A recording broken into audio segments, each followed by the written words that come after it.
Welcome back to Verma coaching classes. Hello students. Today we are going to discuss about the Faraday's law of electrolysis that belongs to the chapter electrochemistry. Students ये जो chapter आपके पास electrochemistry plus 2 में जो है chemistry में, इसमें हम Faraday's law की स्टडी करने जा रहे हैं। अब फैराडेज लॉ क्या कहता है आपको यहाँ पे समझना पड़ेगा। उससे पहले आपको थोड़ा सा इलेक्ट्रोलाइट के बारे में पता होना चाहिए। What is electrolyte? तो इलेक्ट्रोलाइट्स के बारे में कहा जाता है any substance which dissociate into their ion, any substance which dissociate into their ions is known as electrolyte. For example आपके पास जैसे NaCl है, तो NaCl को अगर हम वाटर में डिसॉल्व करेंगे that will break down into Na+ and Cl negative, that's why it is an electrolyte. And एक एसिड का एग्जांपल लेते हैं यहाँ पर H2SO4। आप कहोगे कि ये एसिड है, बट अगर हम H2SO4 को वाटर में डिसॉल्व करेंगे H2SO4 भी अपने आयंस में डिसोसिएट हो जाएगा, that's why it is also an electrolyte. In the same way NaH, this is the base, but जब इसको भी अगर आप वाटर में डिसॉल्व करोगे that will also dissociate into their ion. तो स्टूडेंट्स यहाँ से क्या बात समझ में आएगी, इलेक्ट्रोलाइट्स किसे कहेंगे? कोई भी चीज जो अपने आयंस में डिसोसिएट हो जाए उसे हम क्या कहेंगे? इलेक्ट्रोलाइट कहेंगे। अब बात आती है कंडक्टिविटी की। तो क्वेश्चन यहाँ पर आता है क्या हमारे जो इलेक्ट्रोलाइट्स है वो कंडक्टिविटी करते हैं? तो चेक करें इसको आप थोड़ा सा। ये आपने क्या किया है, एक रॉड लगाई है कैथोड और एक लगाई है एनोड, यानी कि अभी आप एक पॉजिटिव रॉड है और एक आपके पास नेगेटिव, और इसके अंदर आपके पास सॉल्यूशन है Na+Cl नेगेटिव, यानी कि आपने इसके अंदर इलेक्ट्रोलाइट डाला NaCl और वो NaCl डिसोसिएट हो चुका है अपने आयंस में। अब होगा क्या यहाँ पर स्टूडेंट्स, जो पॉजिटिव आयंस हैं वो किधर जाएंगे? Positive ions goes to the negative electrodes, negative electrodes की तरफ जाएंगे, और नेगेटिव आयन किधर जाएंगे? पॉजिटिव इलेक्ट्रोड्स की तरफ जाएंगे। तो ये जो आयंस सॉल्यूशन में जो मोमेंट शो कर रहे हैं यही कंडक्टिविटी करेंगे। इसको आप कैसे समझ सकते हैं? सपोज आपने इसमें अपने बॉडी का कोई पार्ट्स डाल दिया, जैसे बहुत लोगों को आदत होती है ना टांग अड़ाने की, तो सपोज आपने इसमें अपनी टांग डाल दी, तो ये जो आयंस है ये आपकी टांग को, आपके पैर को टच करके जाएंगे। जैसे ही ये आयंस आपके बॉडी पार्ट्स को टच करेंगे तो यहाँ पर कंडक्टिविटी हो जाएगी, यानी कि करंट लगने वाला आपको, तो करंट लगेगा। दैट्स व्हाई हम कह सकते हैं कि इलेक्ट्रोलाइट्स क्या करते हैं? कंडक्टिविटी करते हैं। अब समझने की बात क्या है इसमें? समझने की बात यह है कि जब इसमें इलेक्ट्रोलाइसिस कर रहे हैं तो एक रॉड हमारी हो गई कैथोड और एक हो गई एनोड। सपोज ये जैसे NaCl है, NaCl break down into Na+ and Cl negative.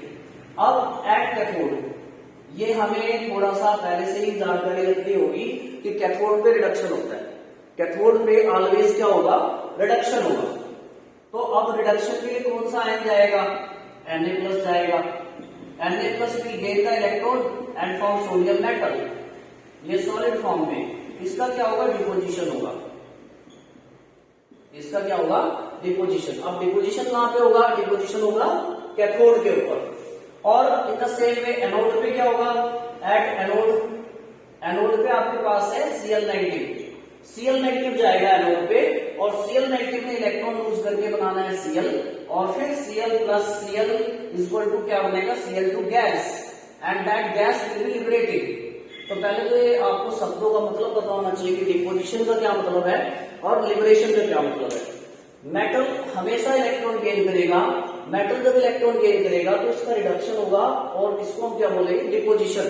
तो मेटल का होगा डिपोजिशन, और जो आपके पास में जो नॉन मेटेलिक कंपाउंड्स होते हैं जैसे कि क्लोरीन आयन है, इसका होगा oxidation, that will lose the electron. और आप सबको पता है क्लोरीन एटॉमिक फॉर्म में एग्जिस्ट नहीं करता, तो chlorine plus chlorine Cl2 gas, that will B liberated, यानी कि जो गैसेस फॉर्म में क्लोरीन जो है वो बाहर आ रही है सिस्टम से, तो उसको हम बोलेंगे लिबरेशन, यानी कि मेटल का डिपोजिशन होगा और गैसेस का लिबरेशन होगा। अब ये फैराडेज लॉ क्या कहता है हमारा?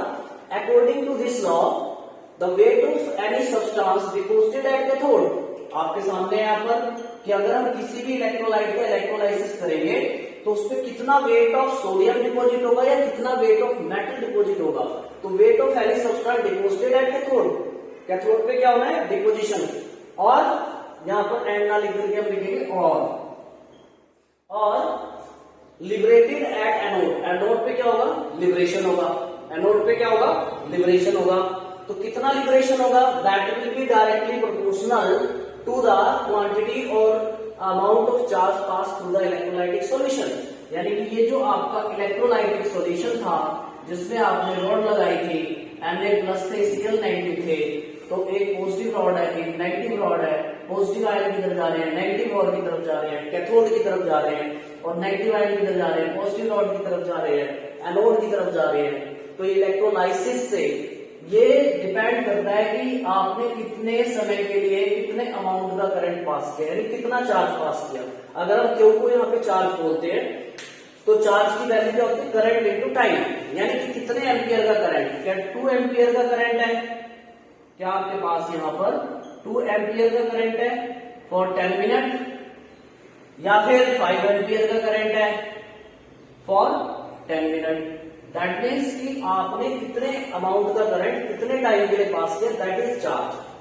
तो कितना चार्ज पास किया उतना ज्यादा वेट ऑफ सब्सटेंस डिपोजिट होगा और लिबरेटेड होगा। और इसको फिर से देखते हैं एक बार हम। According to this law the weight of substance deposited at cathode, cathode पे क्या होगा, डिपोजिशन, कैथोड पे होगा डिपोजिशन। किसका डिपोजिशन होगा, मेटल्स का। और you can say liberated at anode, और एनोड पे क्या होगा, लिबरेशन, एनोड पे गैसेस लिबरेट होती है। तो कितना सोडियम डिपोजिट होगा और कितनी क्लोरीन गैस लिबरेट होगी, कितना मेटल डिपोजिट होगा और कितनी गैस लिबरेट होगी, that is directly proportional to the quantity of charge pass through the electrolytic solution. इस इलेक्ट्रोलाइटिक सॉल्यूशन में कितना चार्ज आपने पास किया है, दैट मीन्स कितने एम्पियर का करंट कितने टाइम के लिए पास किया है। Clear students. अब अगर हम इसका मैथमेटिकल देखें तो ये क्या कह रहा है हमारा, W is proportional to Q, that means weight of any substance deposited at cathode or liberated at anode is directly proportional to the quantity of charge passed through the solution। then Z यहाँ पर constant आ गया, और इस Z का नाम क्या है यहाँ पर, इलेक्ट्रोकेमिकल इक्विवेलेंट कांस्टेंट। नेम इसका थोड़ा सा लेंथी है, electrochemical equivalent constant. then we know that Q किसके इक्वल होता है, that will be current into time, Q is the charge, current into time। तो यहां से इसका मैथमेटिकल क्या आया आपके पास, फाइनली जो इसका फाइनल मैथमेटिकल आएगा वो आएगा यहाँ पर W equal to Z into I into T। और यहां पर अगर हम इफ करंट की वैल्यू अगर हम 1 एम्पियर कर दें, टाइम की वैल्यू हम 1 सेकेंड कर दें, then we find that W is equal to Z। Clear.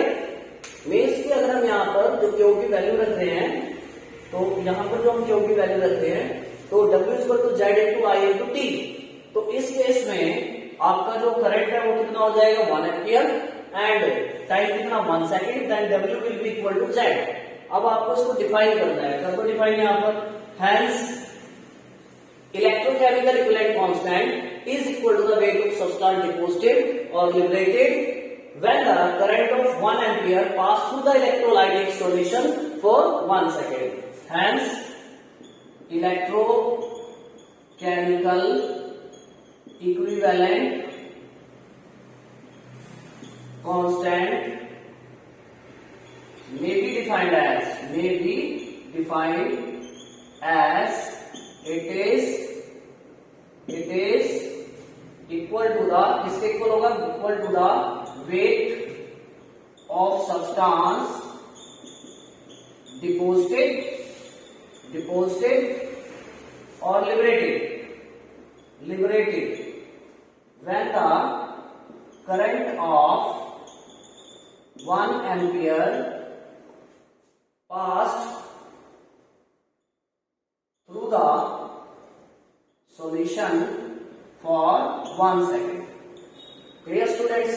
तो ये हमारा फैराडेज लॉ ऑफ इलेक्ट्रोलाइसिस है, और इसी में हमारे पास इलेक्ट्रोकेमिकल इक्विवेलेंट कांस्टेंट की डेफिनेशन आ गई और फुल मैथमेटिकल के साथ आपको एक्सप्लेन कर दिया। तो ऐसा लगता है कि आपको समझ में आ गया होगा। Thank you.